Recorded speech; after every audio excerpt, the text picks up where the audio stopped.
मध्य प्रदेश का गांधी सागर अभयारण्य अब चीतों का नया घर बन गया है। चीते, जो कि अब तक मध्य प्रदेश के कूनो नेशनल पार्क में थे, जिन्हें दक्षिण अफ्रीका से भारत लाया गया था। कूनो नेशनल पार्क के बाद अब मंदसौर और नीमच में बना गांधी सागर अभयारण्य चीतों का नया घर बन गया है। जी हाँ, मुख्यमंत्री डॉक्टर मोहन यादव ने 20 अप्रैल को 2 चीतों, पावक और प्रभास को गांधी सागर अभयारण्य में छोड़ा है।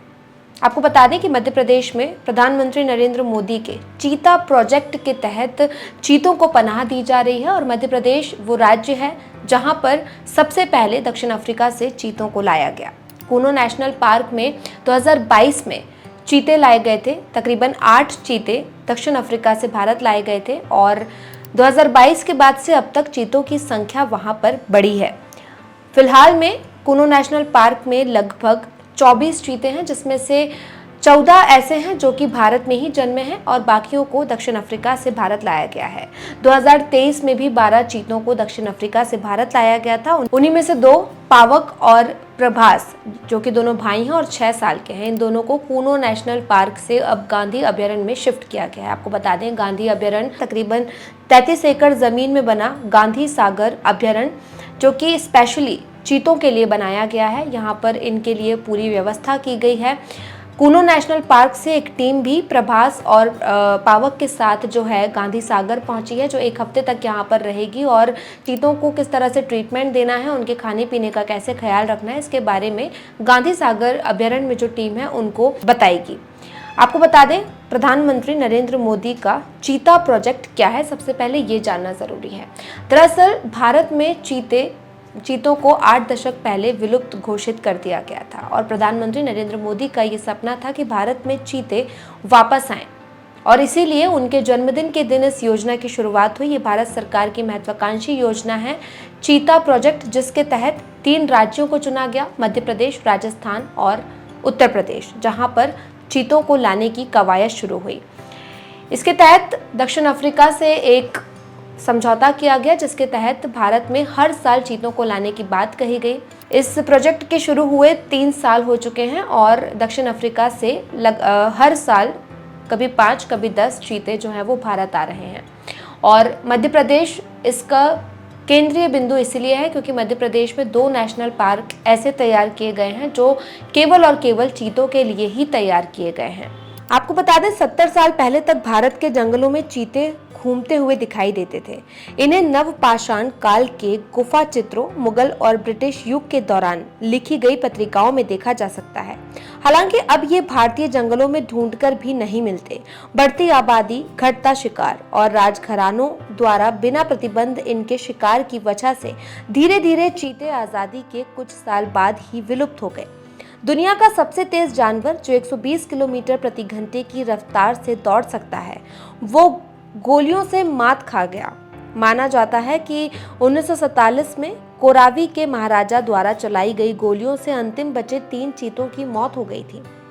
भारत हमेशा से चाहता था कि चीतों की उसके जंगलों में वापसी हो। हालांकि एशियाई चीतों को फिर से लाने के प्रयास विफल रहे क्योंकि ईरान ने भारत के अनुरोध को ठुकरा दिया। अब ईरान के पास लगभग 20 एशियाई चीते ही बचे हैं। यही वजह है कि सरकार ने अफ्रीका का रुख किया, जहां लगभग 7000 चीते हैं, जो ज्यादातर नामीबिया, बोत्सवाना और दक्षिण अफ्रीका के जंगलों में पाए जाते हैं। 12 साल से अधिक की बातचीत के बाद नामीबिया और भारत की सरकारों ने आखिरकार इस साल एक समझौते पर हस्ताक्षर किए। नामीबिया अगले 5 सालों में 50 चीते भारत भेजने के लिए राजी हो गया है। दक्षिण अफ्रीका के साथ हुए इसी समझौते के तहत अब भारत में चीतों की वापसी दोबारा हो रही है। भारत में चीतों को रिलोकेट किया जा रहा है और चीतों की पुनर्स्थापना की जा रही है। मध्य प्रदेश के कूनो नेशनल पार्क में सबसे पहले सितंबर 2022 में चीते लाए गए थे दक्षिण अफ्रीका से भारत, जिन्हें खुद प्रधानमंत्री नरेंद्र मोदी ने छोड़ा था। यहाँ पर चीतों की देखभाल की जा रही है और कूनो नेशनल पार्क से गांधी सागर अभयारण्य लगभग 250 किलोमीटर की दूरी पर है। जब प्रभास और पावक को यहाँ से लाया गया तो सुरक्षा का पूरा इंतजाम किया गया। 2 सैनिटाइज वैन में प्रभास और पावक को रखा गया। 250 किलोमीटर का सफर तय करके प्रभास और पावक गांधी सागर अभयारण्य पहुंचे।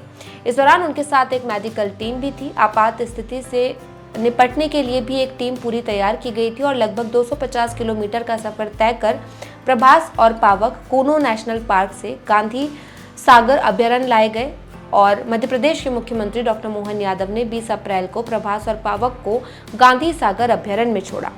इस दौरान मुख्यमंत्री डॉक्टर मोहन यादव ने कहा कि मध्य प्रदेश का गौरव है कि चीतों के पुनर्स्थापना के लिए मध्य प्रदेश केंद्र बिंदु है। मध्य प्रदेश में 2 नेशनल पार्क हैं और इन दोनों को ही खासतौर पर चीतों के लिए तैयार किया गया है।